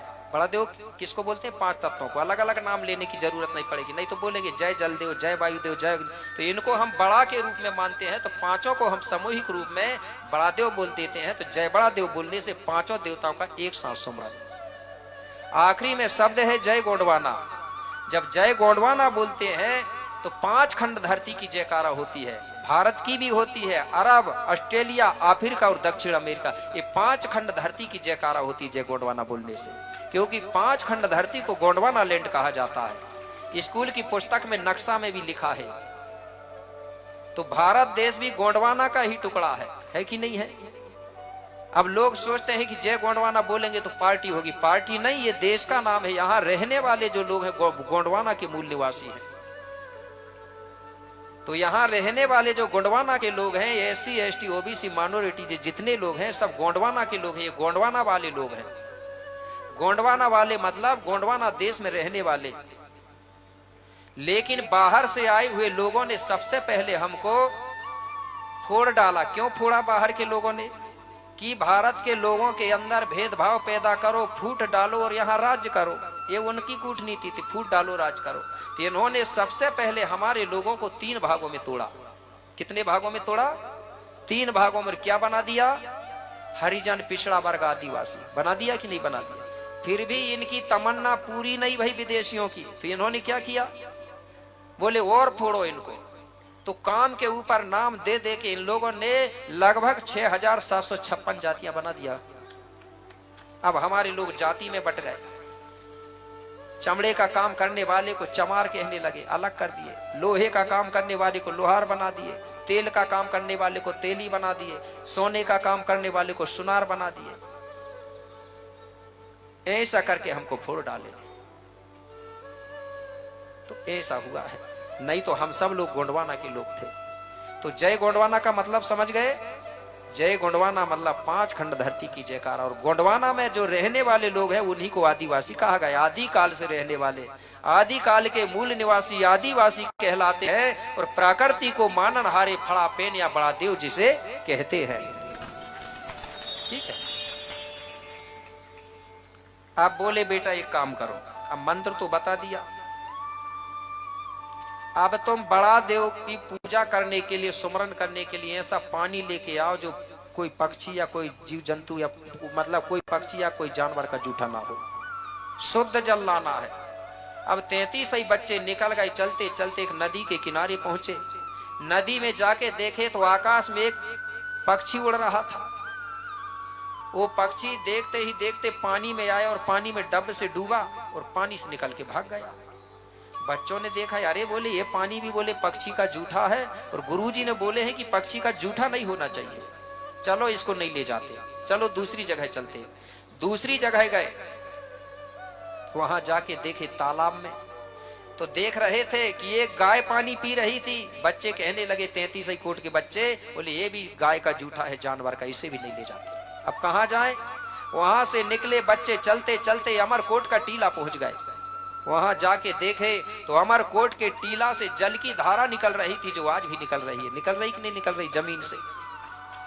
उसको देखे और कहने लगे, ये जो पानी, ये जल एर बोले ये शुद्ध है, क्योंकि ये जमीन से निकल रहा है। अंदर कोई जानवर थोड़ी होगा, कोई पक्षी थोड़ी होगा, तो जमीन से जो जल निकलता है वो शुद्ध माना जाता है। तो बोले इसी को रख ले। उसी में नहाए 33 कोट देवताओं ने, बच्चों ने, और उसी पानी को लेके वापिस आए। अब गुरुजी कहने लगे, ठीक है बेटा, अब बड़ा देव में चढ़ाने के लिए बोले कुछ पत्ते लेके आ जाओ। बोले कौन से? ऐसे पत्ते लाना जिसके एक डंठल में 3 पत्ते हों। बोले ठीक है। ये बच्चे गए, इनको पलसा पत्ता मिला। पलसा जानते हैं ना? पलसा भी बोलता है, चिवड़ो भी बोलते हैं, खाखरा भी बोलते हैं, ठीक है ना? ये 3 पत्ते मिले। चलते चलते इनको बेल का पत्ता मिला, तो बेल के भी एक डंठल में 3। अब लेके आ गए। अब गुरुजी को बताए, बोले हाँ बेटा, ये 3 चीज हमारे लिए शुभ होती है। बोले 3 पत्ते वाले डंठल। बोले कैसे? बोले हमारी संस्कृति में 3 चीज पूजनीय है, शुभ है। कैसे? हमारे अगर संस्कार बने हैं तो 3 बने हैं, जन्म और विवाह और मरण। लेकिन दूसरे लोग हमारी चीज का विरोध किए हैं कि नहीं किए हैं? कैसे किए हैं? कि गोंडवाना के जो मूल निवासी वो 3 चीज को मानते हैं, तो उन्होंने हमारे अंदर भ्रम डालने के लिए क्या बनाया? बोले 3 तिकाड़ा काम बिगाड़ा, 3 चीज अशुभ होती है। ये बोलते थे लोग। बोले कहीं जा रहे हो तो 3 लोग मत जाना, अशुभ होता है। हमारे लोगों ने उनकी बात सुनी और भ्रम डाल लिया। अब कहीं जा रहे थे, बोले 3 लोग मत जाना। बोले वो गुरुजी बता रहे थे फलाने को। गुरुजी मेरे भाई 3 चीज अशुभ नहीं है, शुभ है। अगर तुम बाबा शंभू को बेल की पत्ती चढ़ाओगे तो एक डंठल में 3 पत्ते होंगे, तभी वो चढ़ाने लायक होगा। अगर 2 होंगे तो नहीं चढ़ाया जाता है। हमारे बाबा त्रिशूल धारण करते हैं तो उसके भी कांटे 3 हैं। अगर वो अशुभ होते तो 3 कांटे या 4 कांटे, वो 3 कांटे धारण नहीं करते, 4 या 2 का त्रिशूल बनाते कि नहीं बनाते? हमारा जब संस्कार होता है, जब हमारे कोई पूर्वज की मृत्यु होती तो पत्थर भी रखते होंगे 3 की, नहीं रखते? इधर रखते हैं कि नहीं? पत्थर 3 रखते हैं। अगर अशुभ होते तो काय को 3 पत्थर रखते? काल की बात करें तो काल भी 3 होते हैं, भूतकाल, भविष्यकाल, वर्तमान काल। होते हैं कि नहीं होते? पूजनी में अगर बात करें तो पूजनी में भी 3 लोग होते हैं, माता पिता और गुरु। आप बताइए 3 चीज से काम बिगड़ता है क्या? अरे भाई चूल्हा बनाओगे तो चूल्हा कितने पत्थर से बनेगा? 3 पत्थर से चूल्हा बन जाएगा, और 1 पत्थर निकाल दोगे तो मिट जाएगा। उनको बताओ, ठीक है? तो 3 चीज शुभ होती है। अब गुरुजी कहने लगे, बेटा एक काम करो, सब कुछ तो ले आए, लेकिन बड़ा देव की पूजा के लिए चढ़ाने के लिए फूल नहीं लाए। बोले कौन सा फूल लाना है? बोले बेटा ऐसा फूल लाना है जिस फूल को हाथ से तोड़ा नहीं जाता है, अपने आप टूटा हुआ चाहिए। अगर हम तोड़ के लाएंगे तो वो फूल टूटने के बाद मुरझा जाएगा, सूख जाएगा, मृत माना जाएगा। तो ऐसा फूल लाना जिसको हाथ से न तोड़ना पड़े। ऐसा कौन सा फूल है? गुरुजी बोले जो हाथ से न तोड़ना। तुम जाओ, बोले कोशिश करो, ढूंढो। 33 ही बच्चे निकल गए मेरे भाई फूल ढूंढने। एक जंगल पहुंचे, वहां जाके देखे तो ढेर सारे महुआ के पेड़ लगे हुए थे और महुआ के फूल टिपक रहे थे। आपके इधर है कि नहीं महुआ? कौन कौन जानता महुआ के पेड़ को? जरा हाथ उठाना। क्योंकि सभी लोग जानते हैं, क्योंकि उससे दवाई बनती है, इसलिए जानते हैं ना। तो महुआ का पेड़ जो है, महुआ का फूल जो है, उसको तोड़ा नहीं जाता है, अपने आप टपकता है। टपकता है कि नहीं टपकता? तो वो टिपक रहे थे महुआ के फूल। बच्चों ने देखा तो कहने लगे, अरे देखो, बोले ये पेड़ कितने अच्छे हैं, हमको ये इशारा कर रहे हैं कि बेटा इधर आओ, इधर आओ, ये फूल ले जाओ, बोल रहे हैं, बोले, जबकि वो टिपक रहे थे। सभी बच्चे पेड़ के किनारे पहुंचे, ऐसा करके हाथ लगा लिए। सभी बच्चों के हाथ में 2-2, 4-4 महुआ के फूल टपक गए। वो फूल लेके बच्चे आए, गुरुजी को दिए। गुरुजी बोले, बेटा हाँ, यही फूल चढ़ाना है, ईरुक पुंगार। क्या बोलते हैं महुआ के फूल को? ईरुक पुंगार। महुआ के पेड़ को बोलते हैं ईरुक मढ़ा, मतलब महुआ का पेड़, ठीक है ना। तो लाए तो गुरुजी कहने लगे, बेटा बोले दूसरा फूल नहीं भी चढ़ाओगे तो कोई बात नहीं है, लेकिन हमारे जो देवी देवता हैं, चाहे बूढ़ा देव हो, चाहे बूढ़ी देवी हो, चाहे कोई भी देवता हो, हम सब देवताओं को अपना महुआ का फूल चढ़ा सकते हैं, महुआ का फूल में कोई परहेज नहीं है। तो बोले, बेटा यही फूल चढ़ाना है। लेकिन हमारे लोग कर क्या रहे हैं? जो सर्वोच्च शक्ति फड़ापेन बड़ादेव को जो फूल चढ़ता है, जो हमारे शंभू शेख बाबा महादेव को फूल चढ़ता है, उस फूल को तुम लोग सड़ाओगे मेरे भाई, तो हमारा देवता शराब देगा कि आशीर्वाद देगा? खुद विचार करो। गुरु कुपार ने बोला था महुआ के फूल चढ़ाना है, लेकिन हमारे गोंड लोगों ने सुन लिया कि महुआ का फूल सड़ाना है, ठीक है। इस फूल से बढ़कर दुनिया में कोई फूल नहीं है। दुनिया के सारे गुलाब है, गेंदा है, चंपो है, मोंगरा के फूल एक तरफा रख दो और महुआ का फूल एक तरफा रख दो, तो महुआ के फूल के बराबर दुनिया के फूल नहीं है। इस महुआ के फूल को तुम लोग सुखा के रख दो और जब जरूरत पड़े तो पानी में डाल दो, तुरंत ताजा हो जाता है और ये 12 साल तक अमर माना जाता है। कितने साल तक? 12 वर्ष तक। वो सर्वोच्च शक्ति को चढ़ने वाला फूल को अगर हम सड़ाएंगे तो बताइए हमको आशीर्वाद देगा क्या हमारा देवता? यही कारण है अब लोग कह रहे हैं गोंडों को, गोंड इतने पूजा पाठ कर रहे हैं, इतनी आरती कर रहे हैं, सब कुछ कर रहे हैं, लेकिन ये सफल काहे नहीं हो रहा है? क्योंकि दारू जब तक चढ़ाना बंद नहीं करोगे तब तक सफल नहीं हो सकते, ठीक है ना, कितना ही कर लो। तो मेरे भाई, मैं जबरदस्ती दबाव नहीं दे रहा हूं, क्योंकि भाई आजाद है सब लोग, ठीक है ना। अगर ये आपको बात समझ आए तो संकल्प कर लेना इसी पंडाल के अंदर कि आज के बाद से हम दारू नहीं चढ़ाएंगे देवताओं को, और देवताओं को दारू चढ़ाएंगे तो तुम्हारे बच्चे कहेंगे जब देवता ही दारू पी रहे हैं तो हमको पीने में क्या है। तो सबसे पहले दारू बंद होना चाहिए हमारे देवी देवता में चढ़ना। महुआ का फूल चढ़ाते थे, महुआ का रस का पानी चढ़ाते थे, छिड़कते थे गोंड लोग, लोटा में डाल देते थे महुआ, और जब महुआ फूल जाता था उसी को नीम की पत्ती से छिड़कते थे। क्योंकि जो महुआ का पानी होता है, जहां छिड़का जाता है वहां की जो नकारात्मक ऊर्जा होती है, नकारात्मक शक्ति होती है, वो नष्ट होकर सकारात्मक में बदल जाती है। महुआ का रस में वो पावर है, मतलब सैनिटाइजर का काम करता है महुआ का रस, ठीक है ना। जैसे किसी के पास पैसा नहीं है ना, जो सैनिटाइजर नहीं खरीद सकता, सीधा महुआ का पानी, मतलब लोटा में महुआ के फूल डाल दो, फूल जाओ और उसी पानी से सैनिटाइजर का काम करो, वही काम करता है। ये हमारे गोंड लोग जानते थे, इसलिए ये देवी देवताओं के स्थानों में इसका पानी छिड़कते थे। क्यों? कि वो जानते थे यहाँ 5 कलश जल रही है, कई प्रकार के लोग यहाँ आएंगे, अगर यहाँ पानी, महुआ का पानी छिड़का हुआ है तो वहां एक दूसरे को कोई वायरस नहीं फैलेगा, इसलिए पानी चढ़ाया जाता था, ठीक है। तो अब कौन कौन महुआ नहीं सड़ाएंगे, जरा हाथ उठाना, और दारू नहीं पिए।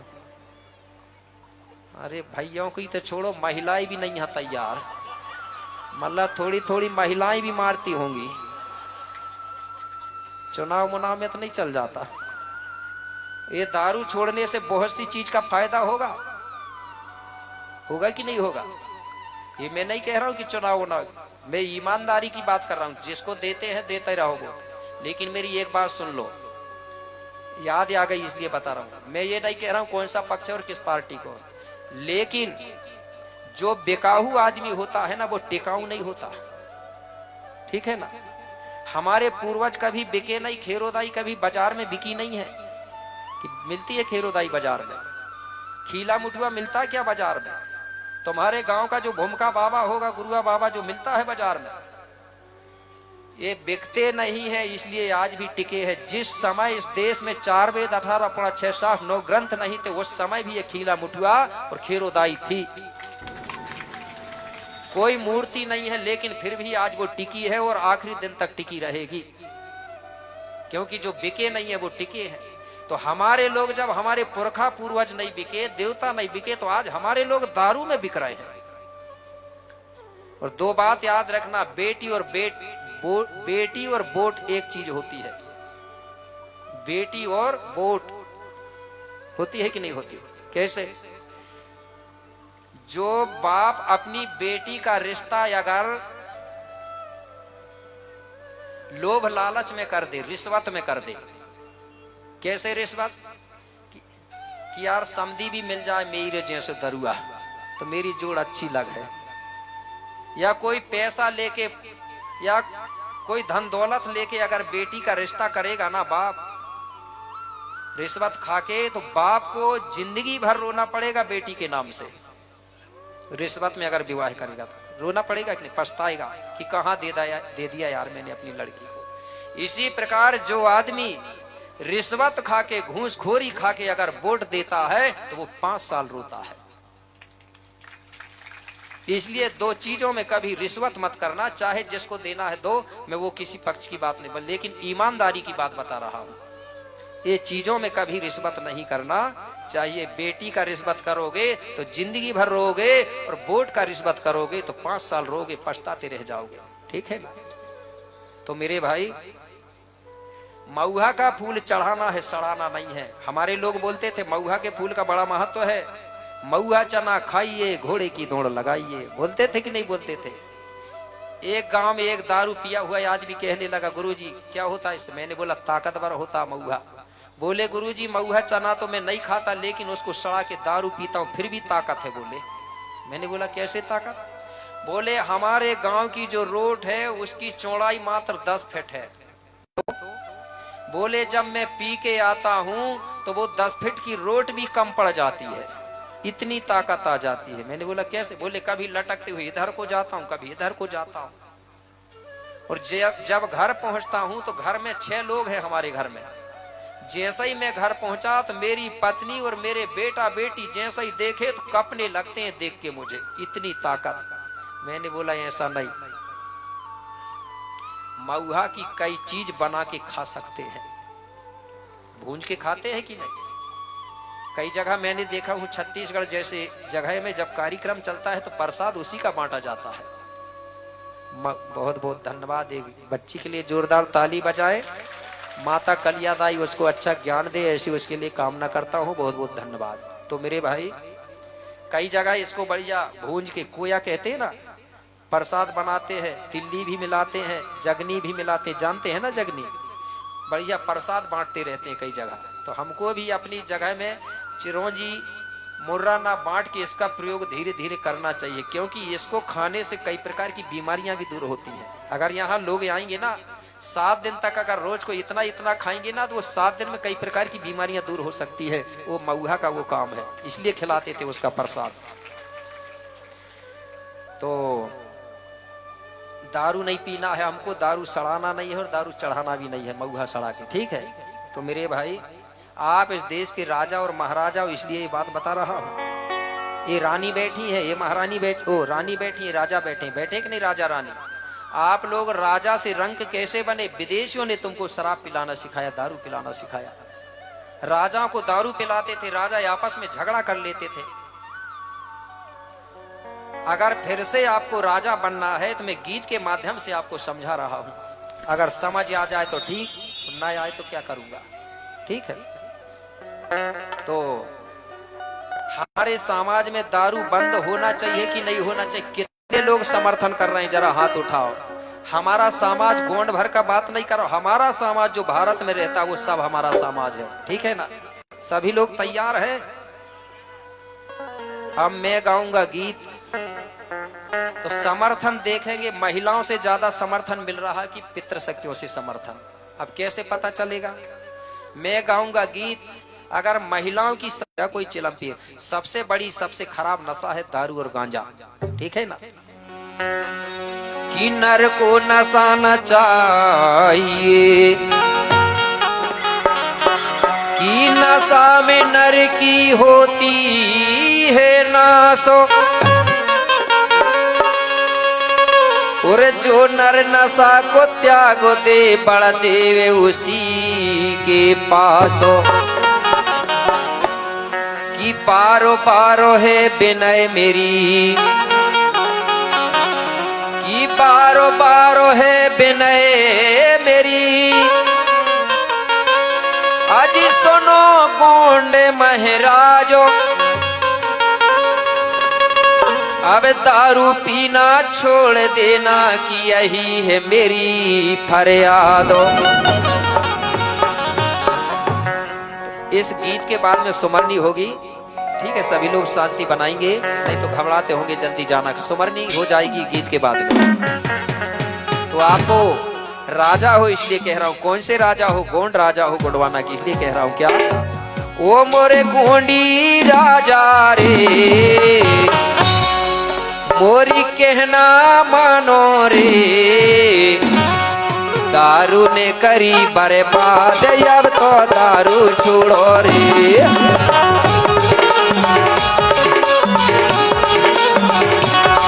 दारू ने करी बर्बाद अब तो दारू छोड़ो रे।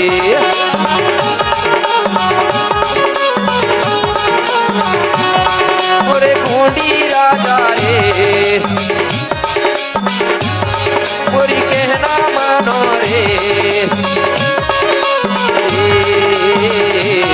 दारू ने करी बर्बाद अब तो दारू छोड़ो रे।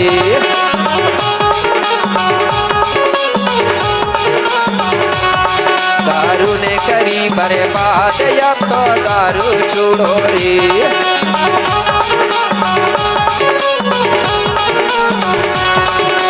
जय हो।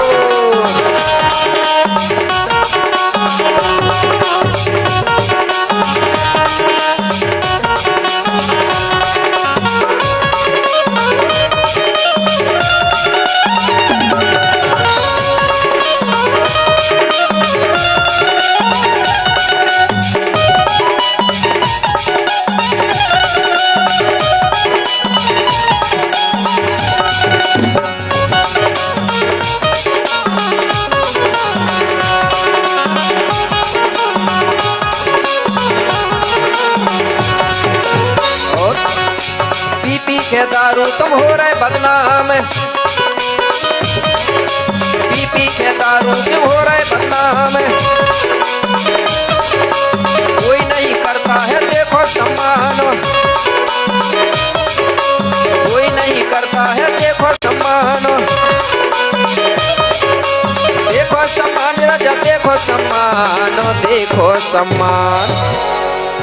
अरे पी पी के दारू तुम हो रहे बदनाम, और कोई नहीं करता है देखो सम्मान राजा देखो सम्मान। इसलिए समझा रहा हूं क्या? ओ मोरे गोंडी राजा रे, मोरी कहना मानो रे, दारू ने करी बर्बाद अब तो दारू छोड़ो रे।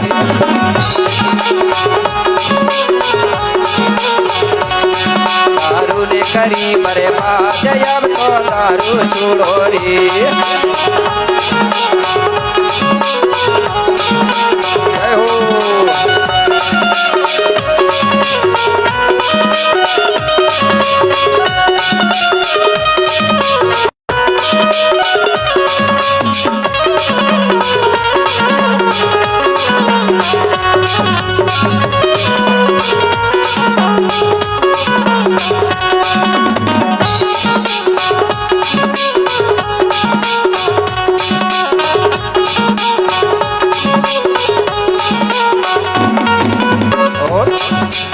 परिवार में अगर एक ही सदस्य दारू पीता है तो परिवार वो घर वाले बड़े परेशान रहते हैं। कैसे?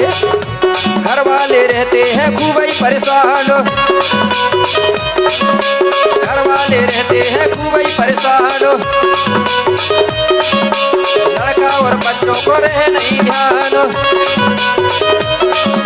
लड़का और बच्चों को रहे नहीं ध्यान, रहे नहीं ध्यान राजा, रहे नहीं ध्यान, रहे नहीं ध्यान। अरे घर वाले रहते हैं खूब ही परेशान, किससे? वो दारू पीने वाले दरुआ से। और लड़का और बच्चों को रहे नहीं ध्यान राजा, रहे नहीं ध्यान।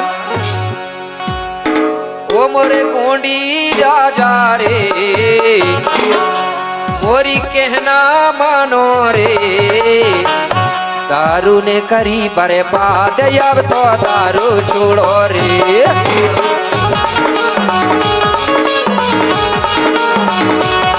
दारू ने करी बर्बाद, अब तो दारू छोड़ो रे।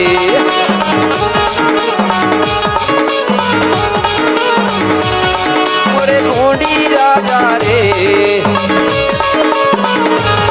मोरी कहना मानो रे, दारू ने करी बर्बाद, अब तो दारू छोड़ो रे।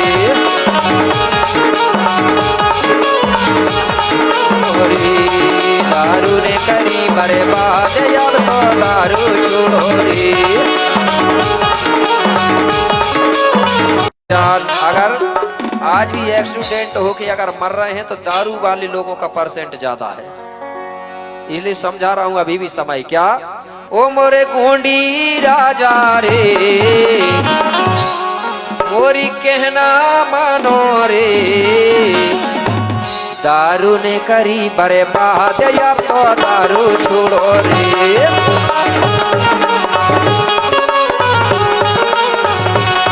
दारू ने करी बर्बाद, अब तो दारू छोड़ो रे।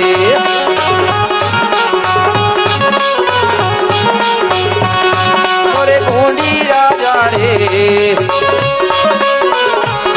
मोरी कहना मानो रे, दारू ने करी बर्बाद, अब तो दारू छोड़ो रे।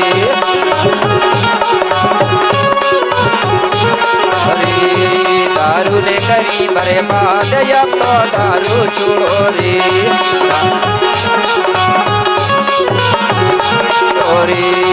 दारू ने करी बर्बाद, अब तो दारू छोड़ो रे। दारू ने करी बर्बाद, अब तो दारू छोड़ो रे। दारू ने करी बर्बाद, अब तो दारू छोड़ो रे।